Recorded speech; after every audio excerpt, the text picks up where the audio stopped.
Here's some Dinar Guru updates, starting off with Mark Z via PDK. RV news is still quiet, but there is a lot of real-world news that shows we are close.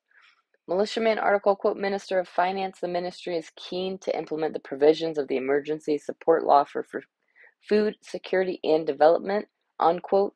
Militiaman says the EFSL was voted on 6/8/22. 15 days to be law without signature is estimated to be today or by tomorrow. With the finance minister being keen on implementation today is a very positive sign. He is the legal side of the checkbook. The CBI just has cash. It may have to wait to be published, but effectively it is law once the 15 days is up, which could be, in my opinion, any time now. Mark Z via PDK. Today in Iraq, they called for an emergency parliamentary session to discuss reducing the price of the dollar. This means strengthening the price of the dinar. This is breaking news out of Baghdad today, so a special parliamentary meeting about changing the exchange rate.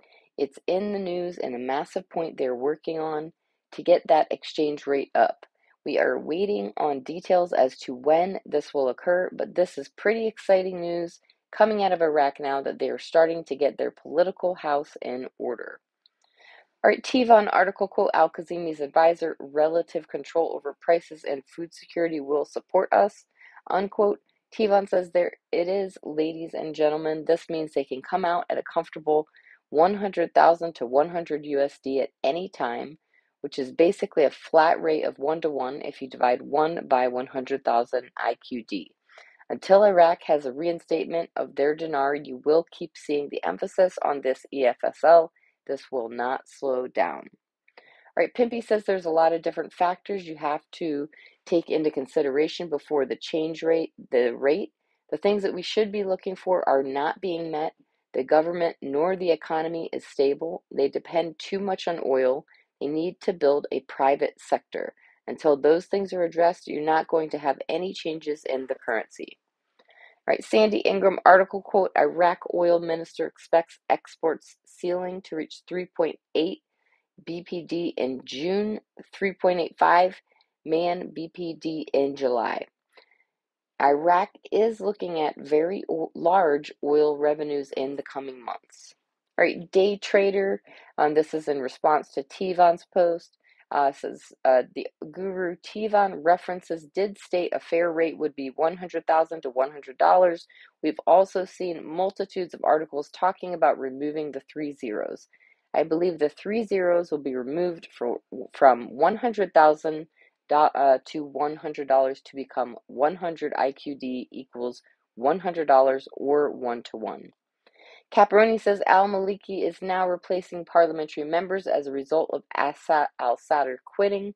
This is setting the stage for Maliki to be sworn in as the prime minister again. Not good news. All right, Mark Z via PDK article, quote, the signatures of more than 100 deputies were collected to reduce the exchange rate of the dollar against the Iraqi dinar, unquote. This means they are going to reduce the rate of the US dollar, which will increase the value of the Iraqi dinar. I'm told they have called for an emergency session to move forward and change the exchange rate. We have been looking for this. The parliament is leaning on the CBI, and it's pretty exciting. All right, Frank 26 article, quote, Malsain issues a book documenting Iraqi stamps and coins, unquote. Frank says this was released by the Central Bank of Iraq in the meetings they've been having with their citizens. Why in the world would the Central Bank of Iraq once again bring out their old coins, now bring out stamps from that era and the currency that was being used in that era? Why? All right, lastly, Frank 26, because it's all part of the education concerning the monetary reform. Eventually, coins will come out, but what they're telling them right now at the onset / at the very beginning when you go to the ATM machines, you will not be retrieving any of these coins. They will round off their numbers. They will not get into fractional banking. Transactions will go smooth without the coins.